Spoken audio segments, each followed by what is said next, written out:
Good morning बच्चों। आज हम पढ़ेंगे हिंदी गद्य की विभिन्न विधाएं। गद्य की विभिन्न विधाओं के विषय में आज हम जानेंगे। गद्य तो सबसे पहले हम गद्य विधा का अर्थ समझ लेते हैं कि आखिर विधाएं हैं क्या। तो विधा का अर्थ है रीति अथवा प्रकार, मतलब जिस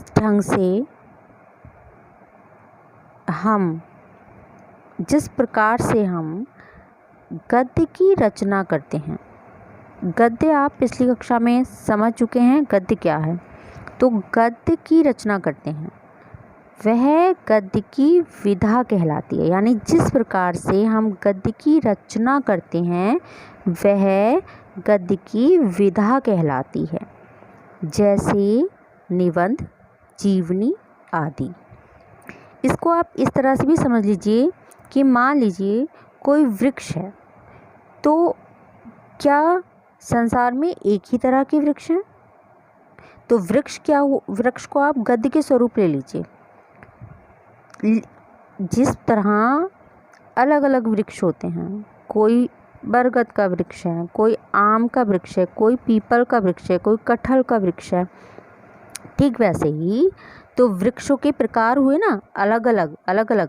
तो गद्य तो एक है, वृक्ष भी एक है, परंतु उसके नाम, उसके जो अलग अलग, उसकी पत्तियां अलग होती हैं, उसका फल अलग होता है, तो उसको हमने अलग नाम दे दिया। ठीक वैसे ही हमने गद्य को जो अलग अलग तरीक़ों से लिखा जाता है, अलग अलग प्रकार से लिखा जाता है, उसको हम अलग अलग नाम देते हैं और उसी को हम गद्य की विधा कहते हैं। जैसे गद्य क्या है? गद्य को आप जानते हैं कि गद्य एक वाक्यबद्ध रचना का नाम गद्य होता है। तो आप निबंध के विषय में जानते होंगे कि निबंध कैसा होता है। निबंध गाया जाता है कि पढ़ा जाता है, बोला जाता है? निबंध लिखा जाता है ना। तो निबंध वाक्यों में लिखा जाता है या आप उसे गीत की तरह छंदों में लिखा जाता है? निबंध वाक्यों में लिखा जाता है, ये आप भली भांति परिचित हैं। और जीवनी कैसे लिखी जाती है? जीवनी भी वाक्यों में लिखी जाती है। तो यानी कि ये भी गद्य है, क्योंकि ये गद्य की जो भी गद्य में होना चाहिए वो निबंध में भी है, वो जीवनी में भी है, वो कहानी में भी है, वो नाटक में भी है, वो आलोचना में भी है। तो लेकिन उसके प्रकार अलग अलग हैं, क्योंकि निबंध अलग तरीके से लिखा जाता है, जीवनी अलग तरीके से लिखी जाती है, परंतु दोनों ही गद्य में ही लिखे जाते हैं। तो इसी प्रकार को हम क्या कहते हैं? विधा कहते हैं। तो हिंदी गद्य की विधा कहते हैं, तो निबंध और जीवनी आदि। तो हिंदी गद्य विधाओं को मुख्यतः दो भागों में हम विभाजित कर देते हैं। तो पहली होती है मुख्य विधाएं और दूसरी आपकी गौण विधाएं। तो आइए जानते हैं कि मुख्य विधाएं कौन सी हैं। हिंदी गद्य की मुख्य विधाएं। मुख्य विधाओं के अंतर्गत कहानी, नाटक, निबंध, उपन्यास, आलोचना आदि आते हैं। ठीक है, क्या आते हैं?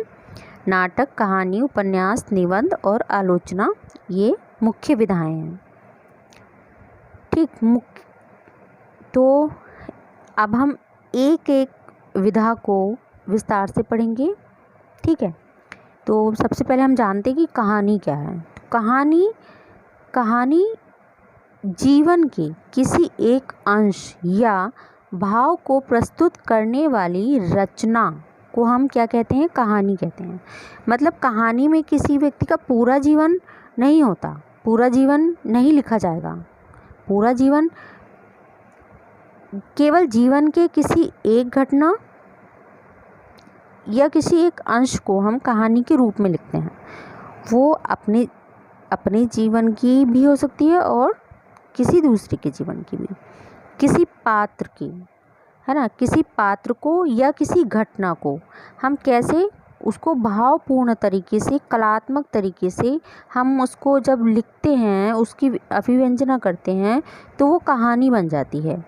ठीक है, तो कहानी में कुछ प्रमुख तत्व हैं, जैसे कि एक पेड़ में जड़, फूल, पत्ती, फल, ये होने आवश्यक है। वैसे ही कहानी में भी उसके कुछ तत्व हैं जो होने अति आवश्यक हैं। इन तत्वों के बिना कहानी नहीं लिखी जा सकती। तो सबसे पहला है आपका कथा वस्तु। कथा वस्तु कहानी की विषय है, विषय सामग्री है, तो जिससे, और इस कथा वस्तु का मतलब संक्षिप्तता। कहानी जो है अति विस्तृत नहीं होती, कहानी संक्षिप्त होती है, उसी को हम कथा वस्तु कहते हैं।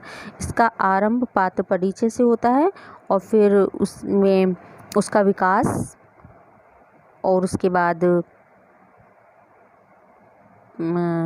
बाद कहानी में कौतूहल, कि कहानी में कौतूहल कथा वस्तु में कौतूहल होना चाहिए, ताकि कोई व्यक्ति जब कहानी को पढ़े तो वो उसे अंत तक बने रहने की, उसमें अंत तक बने रहने के लिए प्रेरित हो, ऐसी कहानी होनी चाहिए। उसके बाद पात्र एवं चरित्र चित्रण।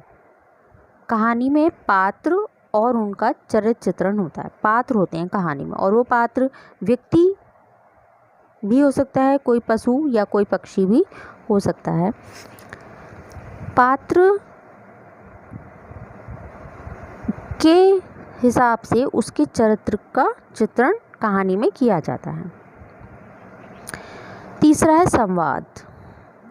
जो पात्र हैं उनके संवाद उनके अनुकूल होने चाहिए। कहानी में जो संवाद हैं वो विस्तृत नहीं होने चाहिए, संक्षिप्त होनी चाहिए, उनकी भाषा सरल होनी चाहिए और पात्रों के अनुकूल होनी चाहिए। पात्र, आपने एक कहानी कक्षा 9 में मंत्र प्रेमचंद की कहानी पढ़ी थी आपने, उसमें पात्र थे, कौन कौन पात्र थे उसमें याद कीजिए, याद आ गए होंगे आपको। बूढ़ा था, डॉक्टर साहब थे, डॉक्टर चड्डा, और उसमें उनका बेटा था, और मृणालिनी थी, उसके मित्र थे। तो ये सब कहानी के पात्र हैं, है ना। ऐसे ही हर प्रत्येक कहानी में पात्र होते हैं। आपने बहुत सारी कहानियाँ अब तक पढ़ी होंगी। तो और चौथा है देश काल एवं वातावरण। देश काल एवं वातावरण यानी कहानी किसी न किसी स्थान विशेष की होती है, समय विशेष की होती है, और उसका एक विशेष वातावरण होता है, और उसका ध्यान जो है वो कहानी में रखना चाहिए। पांचवा है भाषा शैली। जो कहानी की भाषा है वो पात्रों के अनुकूल होनी चाहिए, देश काल और वातावरण के अनुकूल होनी चाहिए। ये नहीं है कि आप किसी नगरीय वातावरण पे कहानी बना रहे हैं और भाषा शैली आपकी ग्रामीण है, तो आप जिस देश काल और वातावरण की कहानी घटना है, आपकी कहानी है, उसकी भाषा को आपको उसके अनुरूप ही रखना पड़ेगा और वैसी ही शैली आपको रखनी पड़ेगी। और छठवा है कहानी का उद्देश्य। कहानी का उद्देश्य होना अति आवश्यक है। निरुद्देश्य कहानी नहीं होती। कहानी में का उद्देश्य होना आवश्यक ही है। तो उद्देश्य क्या है, यानी कहानी का उद्देश्य मनोरंजन हो सकता है, या कोई सामाजिक कुरीति को दूर करने के लिए समाज को कोई उपदेश देना या फिर उसको सीख देना, ये भी उद्देश्य हो सकता है। परंपराओं को या समाज में जो असंगतियाँ फैली हुई हैं उनको दूर करने का प्रयास करना भी एक उद्देश्य हो सकता है, या शिक्षा देना, कहानी के माध्यम से शिक्षा प्रदान करना भी कहानी का उद्देश्य हो सकता है, परंतु उद्देश्य होना आवश्यक है।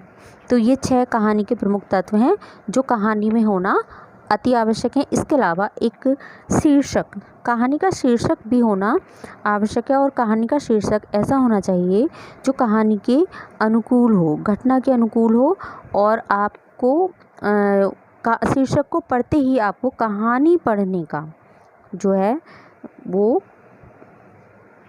आप सहज ही कहानी की ओर प्रेरित हो जाएं पढ़ने के लिए, उसको आप में कौतूहल जगे शीर्षक को पढ़ते ही कि आखिर इस कहानी में है क्या।